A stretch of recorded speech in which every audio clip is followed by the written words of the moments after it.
identidad nacional.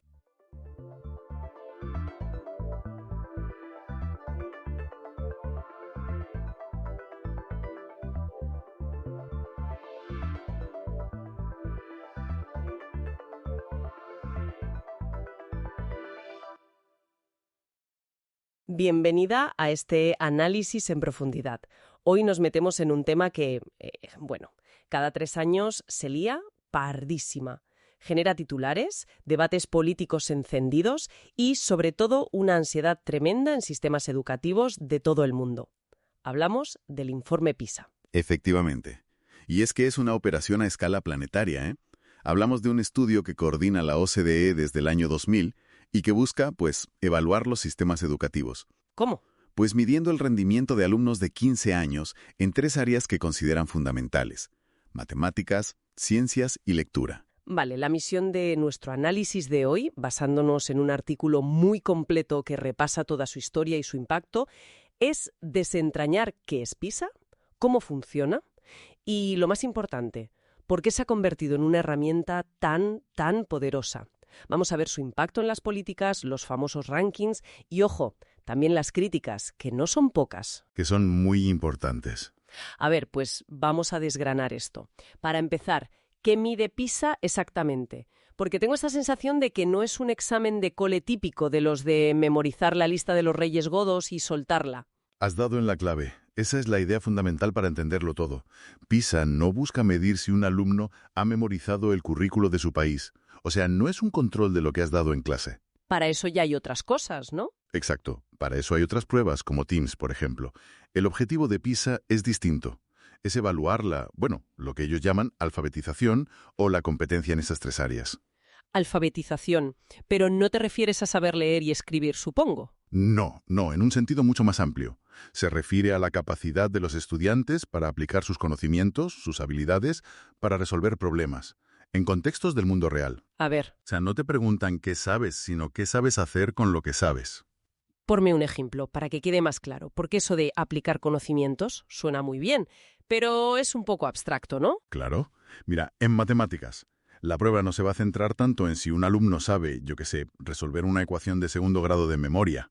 Vale. Se va a centrar más en si puede usar conceptos matemáticos para, por ejemplo, calcular cuál de 2 ofertas de un supermercado es la más barata o interpretar un gráfico sobre el cambio climático. Es matemática para la vida, por así decirlo. Entiendo. ¿Y en lectura, por ejemplo? Pues lo mismo. No te miden la fluidez al leer en voz alta o si pones bien las tildes. Miden la capacidad de, y esto lo cito de su definición, construir, extender y reflexionar sobre el significado de lo que han leído. Vaya. En esencia, PISA intenta medir cómo de preparado está un joven para seguir aprendiendo toda su vida, no solo para aprobar el siguiente examen. Es una filosofía muy distinta, desde luego. Ahora, la logística de esto tiene que ser una locura.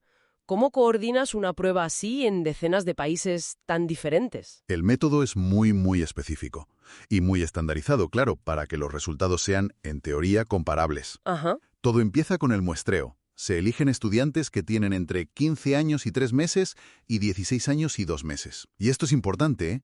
Se les elige por edad, no por el curso en el que estén. Ah, o sea que da igual si uno está en 3º de la ESO y otro en 4º, por ejemplo. Da igual, buscan una foto de una generación, no de un nivel académico. Y cada país tiene que dar una muestra representativa de, como mínimo, unos 5.000 estudiantes. Y una vez seleccionados, hacer el examen. Exacto. Es una prueba de 2 horas. Por ordenador, con una mezcla de preguntas tipo test y otras de respuesta abierta, donde tienes que explicar tu razonamiento. Pero no se queda ahí, y esto es muy interesante. ¿Hay más? Sí. Después del examen, los estudiantes responden a un cuestionario de casi 1 hora. ¿1 hora más? ¿Sobre qué les preguntan? De todo. Sus hábitos de estudio, su motivación, su entorno familiar, el nivel socioeconómico de sus padres.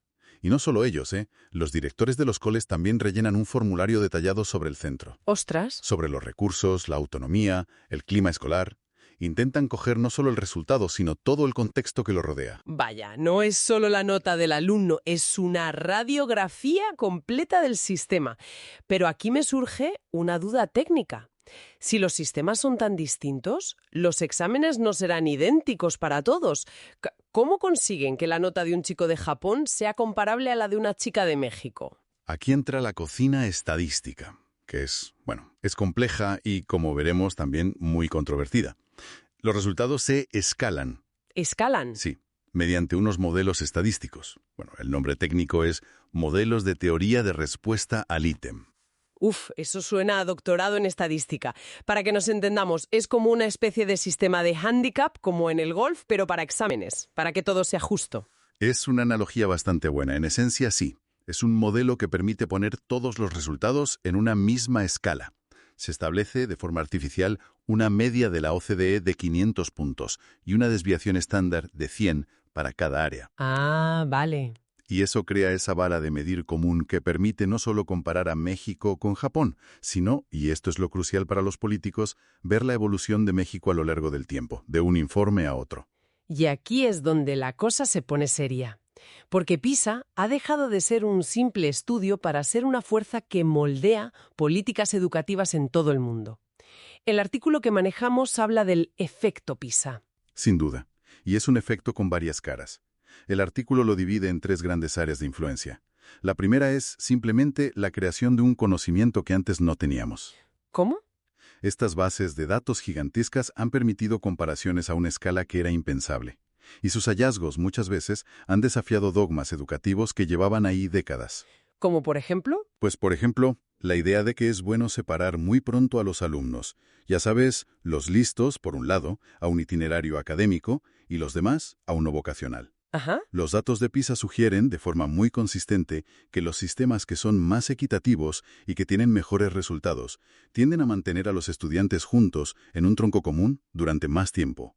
Esto ha generado debates. Bueno, imagínate en países como Alemania, con una tradición de separación temprana muy fuerte. Es fascinante cómo un dato puede poner en jaque una tradición de décadas. Me imagino que ese poder no se queda solo en lo teórico.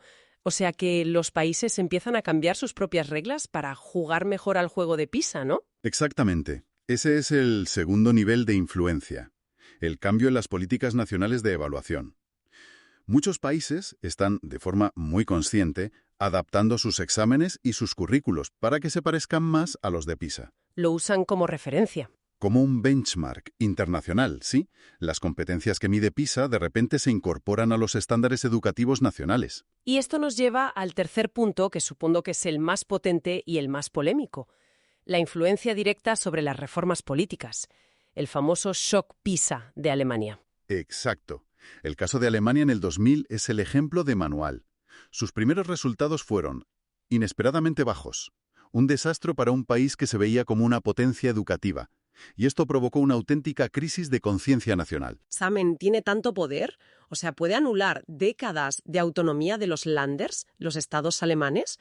Suena un poco a que PISA fue la excusa perfecta para una reforma que algunos ya querían, ¿no? Es una observación muy aguda, y muchos analistas están de acuerdo. El shock creó el clima político que hacía falta para que los Länder se sentaran y acordaran por primera vez unos estándares educativos comunes para todo el país, una reforma estructural tremenda. Catalizada por un mal resultado en PISA. Eso es. Pero ojo, que este efecto no es universal, ¿eh?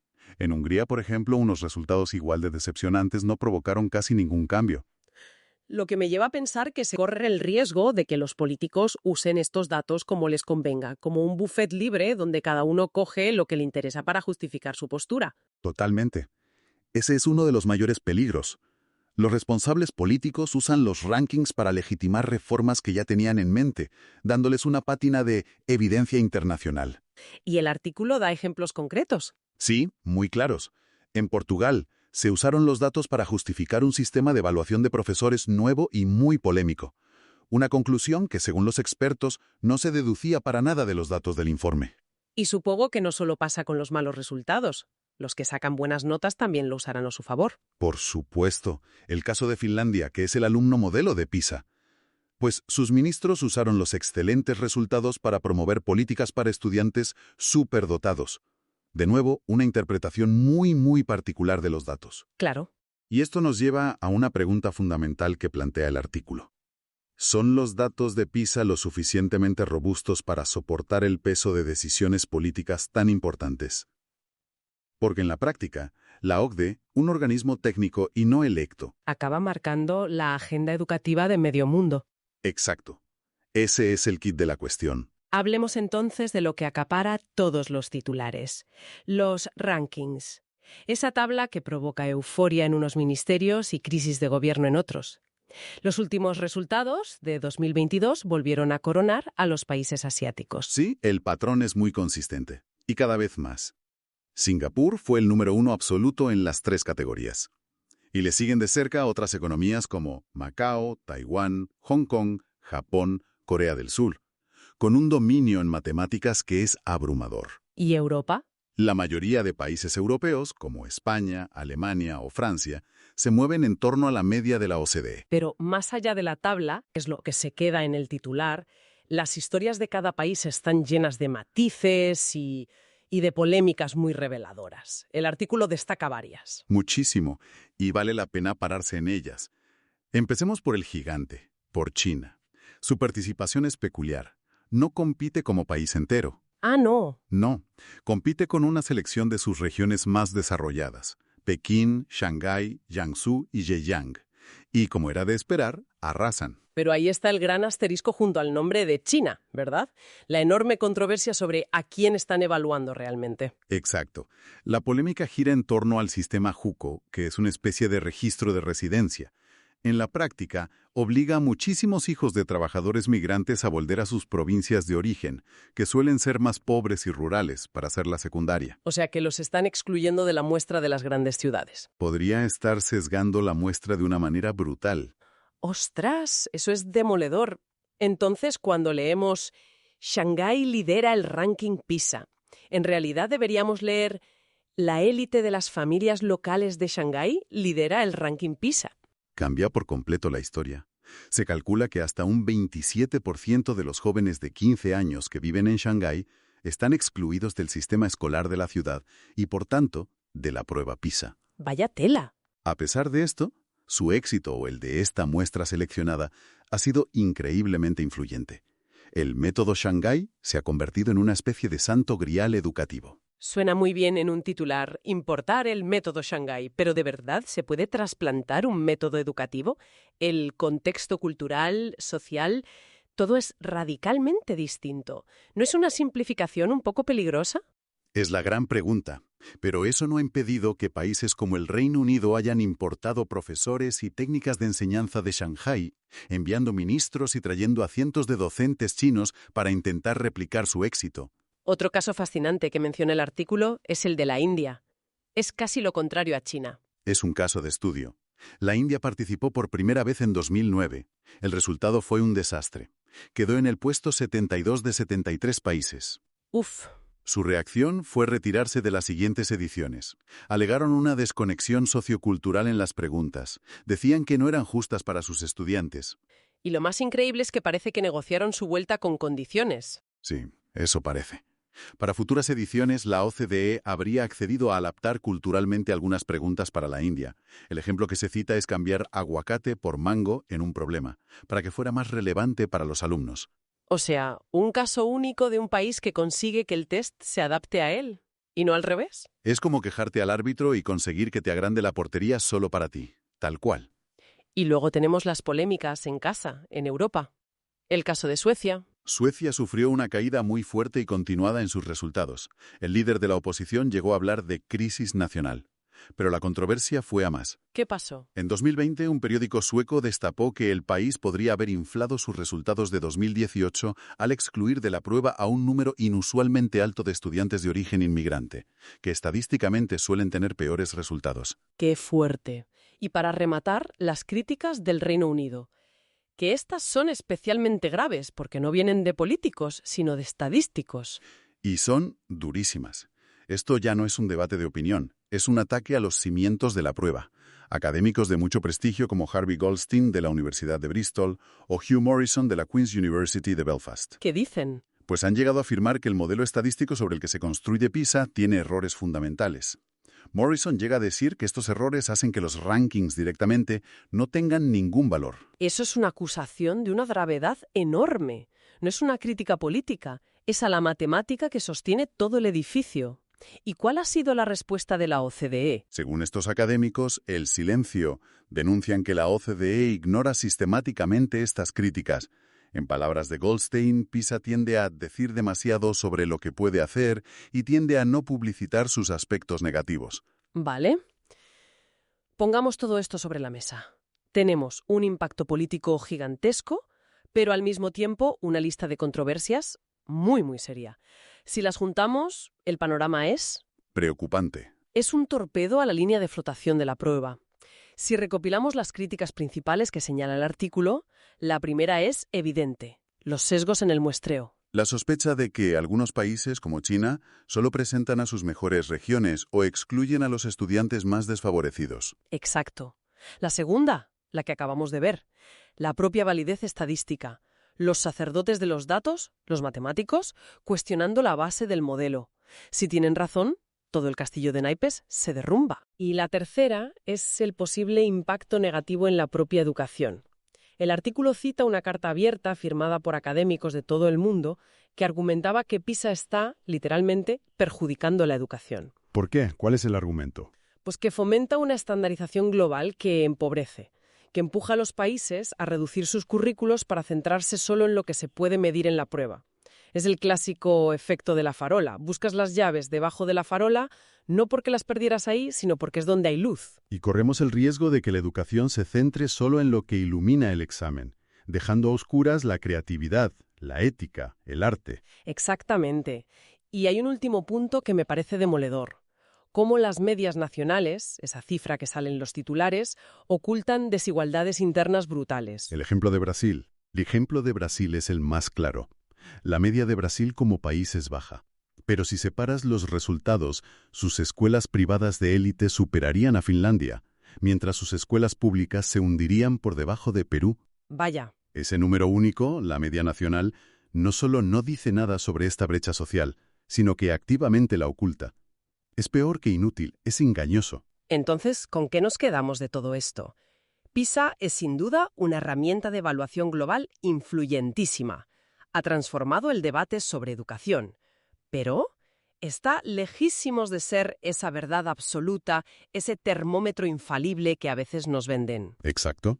Es un instrumento con posibles fallos metodológicos muy serios, con un riesgo evidente de manipulación política, y que a menudo simplifica realidades muy complejas en una simple clasificación, en una liga de fútbol de países. En el fondo, el debate sobre PISA no es solo sobre un examen.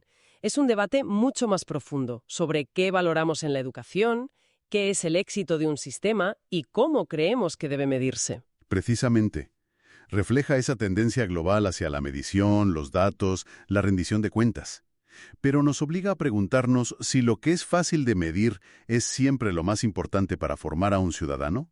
Y para terminar, como siempre, dejamos una idea final para la reflexión. Después de todo lo que hemos hablado, la gran pregunta ya no es solo cómo podemos mejorar nuestra puntuación en PISA. Hay otra pregunta quizá más inquietante. Algunas investigaciones sugieren que los resultados de PISA, al medir habilidades clave, están relacionados con el futuro desarrollo económico, la salud, incluso la calidad democrática de un país. O sea que las consecuencias son enormes. Aprendizaje, sino para mejorar específicamente en la prueba PISA. ¿Corremos el riesgo de estar optimizando para la métrica en lugar de para el objetivo real? ¿De acabar con estudiantes que son muy buenos haciendo exámenes PISA, pero no necesariamente mejores